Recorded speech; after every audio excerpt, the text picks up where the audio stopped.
So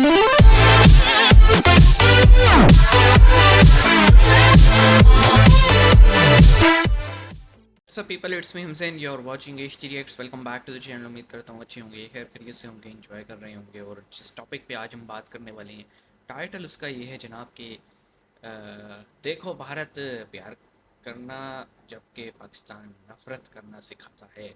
आगे एक word था मूर्खों, वो मैंने ओमिट किया था टाइटल में से।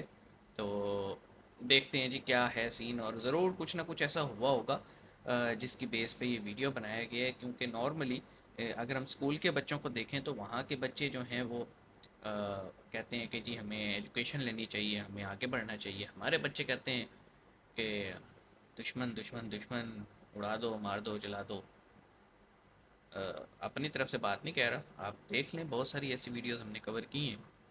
तो we need to reform our education curriculum. चलो देखते हैं, 3 2 1 इन। हेलो फ्रेंड्स, जय हिंद। हिंदुस्तान स्पेशल में आपका स्वागत है दोस्तों। थाईलैंड सरकार ने अपने देश में आने अच्छा, के लिए ये वो है। भारतीय नागरिकों को एक सही बड़ा सही ऑफर सही। दिया है।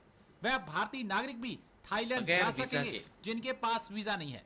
थाईलैंड सरकार के टूरिज्म डिपार्टमेंट ने कहा है कि नवंबर 2023 से अगले साल के मई महीने तक भारतीय नागरिक उनके देश में बिना वीजा के यात्रा कर सकते हैं। 6 मंथ्स तक यह वीजा छूट जारी रहेगी। भारत के साथ साथ ताइवान के यात्रियों मज़े के लिए लगे भी हैं। थाईलैंड ने वीजा आवश्यकताओं में छूट दी है। थाई सरकार ने यह घोषणा उस समय की है जब थाईलैंड में हाई टूरिज्म सीजन का समय शुरू होने जा जी। रहा है। इस कदम के पीछे का उद्देश्य ज्यादा से ज्यादा पर्यटकों को अपने देश की ओर और पैसे आकर्षित कमाने। करना है। 24 अक्टूबर को श्रीलंका के विदेश मंत्री ने बताया था कि उनकी सरकार ने 31 मार्च 2024 तक अपने देश में भारतीय पर्यटकों को वीजा फ्री एंट्री देने का ऑलमोस्ट फैसला 6 किया मंथ है। ऐसे। अब थाईलैंड सरकार और श्रीलंका सरकार के इस फैसले से पाकिस्तान सख्ते में है। सर अब मुझे ये मैं तो बताइएगा, घुसने भी नहीं आपने देता। इंडिया का पहले भी विजिट कर चुके हैं, कितनी बार विजिट कर चुके हैं ये भी बताइएगा, क्या एक्सपीरियंस रहा। और जब आप खास तौर पे बताते हैं वहाँ पे किसी को, नो डाउट आप तो बहुत पॉपुलर हैं वहाँ पे, बहुत लोग आपको सुनते हैं, देखते हैं, बताने की जरूरत ना शायद पड़ती हो कि भाई मैं पाकिस्तान से हूँ या मैं कौन हूँ, लेकिन हाँ, फिर अगर भी कोई जब आप पूछ ले अपना तो। इंट्रोडक्शन करवाते हैं, क्या आपको वहाँ पे फेस करना पड़ता है, कैसा आपका एक्सपीरियंस रहा, और कब नेक्स्ट आप जाने वाले हैं इंडिया? तो सर मैं नवंबर दिसंबर में मेरा प्रोग्राम है जाने का यानी दोबारा। इसी मैं यहाँ मंथ। पे ये बताना चाहता हूँ, ये तो मेरे लिए एक मैटर ऑफ प्राइड है। सबसे पहले तो जब जब जब से मैं सोशल मीडिया पे ज्यादा मेरा आना जाना हुआ, उसके बाद मैं अभी तक नहीं गया। लेकिन उस पे आप देखें मुझे कितनी मोहब्बत मिलेगी वहां जाके, इसमें कोई शक नहीं है। बल्कि यहाँ पे मैं जहां जाता हूँ, आज से 2 हफ्ता पहले मैं टेक्सास में था, ह्यूस्टन में मुझे मेरे मेरे भाई मिले भारत से जो थे, उन्होंने तस्वीरें खिंचाई यानी मेरे लोग साथ। मैं सैन मोहब्बतें एंटोनियो बांटते में हैं। गया, वहां मुझे अपने भारतीय जो थे वो दोस्त मिले। आप सोच नहीं सकते, ये अगले दिन दुशहरा था, मुझे एटलीस्ट 100-150 मैसेज आया भारत से। अब दिवाली जी, का स्टार्ट होने वाला नेक्स्ट है, वीक आई है am looking Diwali. Forward to celebrate. इस संडे को मैं एक इवेंट है वहां मैं going as a speaker guest जा रहा हूं वहां पे।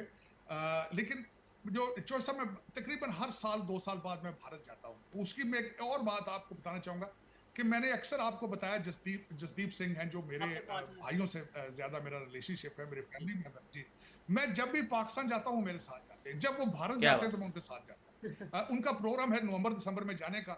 वो मध्य प्रदेश से हैं, इंदौर से। इंदौर में मुझे यही लगता है जिस तरह Indore is my second home.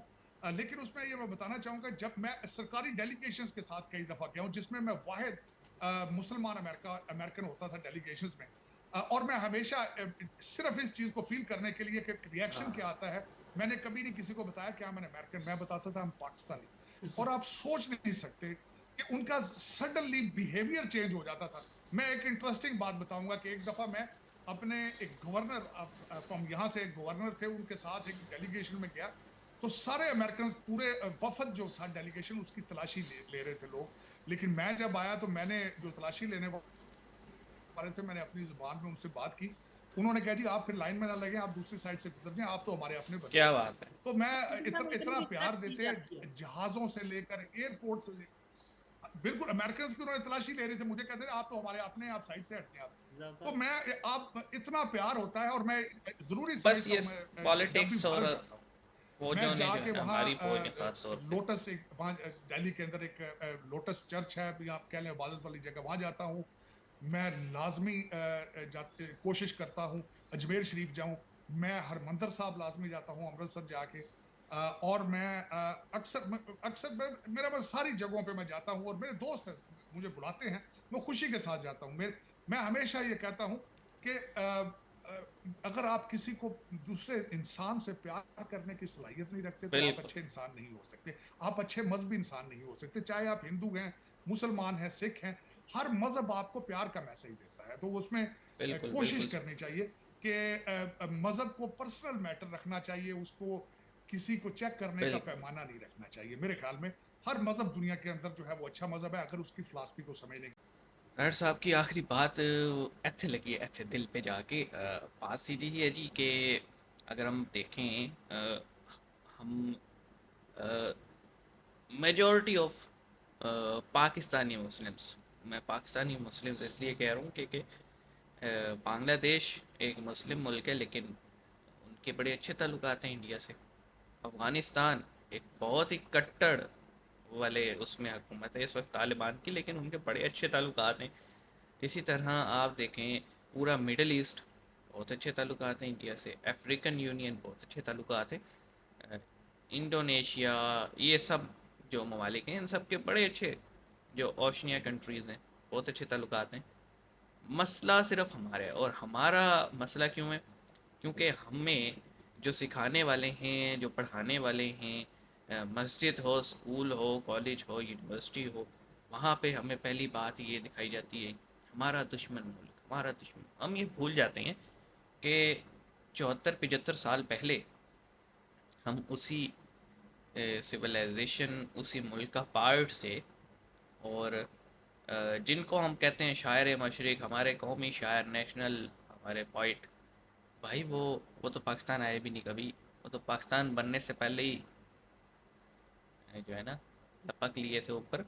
तो एक्चुअली तो वो इंडियन हैं, पैदा भी इंडिया में हुए और डेथ भी उनकी एज अ इंडियन ही हुई थी। तो हम हमें ये जो सिखाया गया है ना, दुश्मन दुश्मन, ये मैं हमेशा कहता हूँ कि अगर आज पाकिस्तान की दोस्ती हो जाए, और ये जो हमने कश्मीर का मुफ्त का रोला डाल रखा है, अगर हम इसको सीधा करने, तो फिर हमें जो इतने पैसे फ़ौज पे लगाने पड़ते हैं वो नहीं करने पड़ेंगे। हमारे जो पॉलिटिशियंस हमसे पैसे ऐंठते हैं इंडिया के नाम पे, वो नहीं होगा। और हो सकते हैं यहाँ पे ह्यूमन डेवलपमेंट बहुत हो, बट द थिंग इज़ के ऐसा कभी होने देंगे नहीं। उनकी दुकानें बंद हो जाएंगी जो लोग दुश्मनी को प्रमोट करते हैं। और फिर बहुत सारी ऐसी तंजीमें जो कि जिहाद के नाम पे पैसे ऐंठती हैं, ऐंठती क्या, बाकायदा आपको मेंटली टॉर्चर करके लेती हैं पैसे, एक्सटॉर्शन के तौर पे। हाफिज सईद हो गया और उनके भाई बंधु, तो ये सब की दुकानें बंद हो जाएंगी। तो तारड़ साहब ने बिल्कुल सही बात की कि अगर आपका मज़हब आपको दूसरे इंसान से मोहब्बत करना नहीं सिखाता, तो फिर आप अपने मज़हब को सही तरह समझे ही नहीं हैं। बड़ी गहरी बात है, सोचिएगा। मिलते हैं, अपना ख्याल रखिएगा। सी यू गाइस।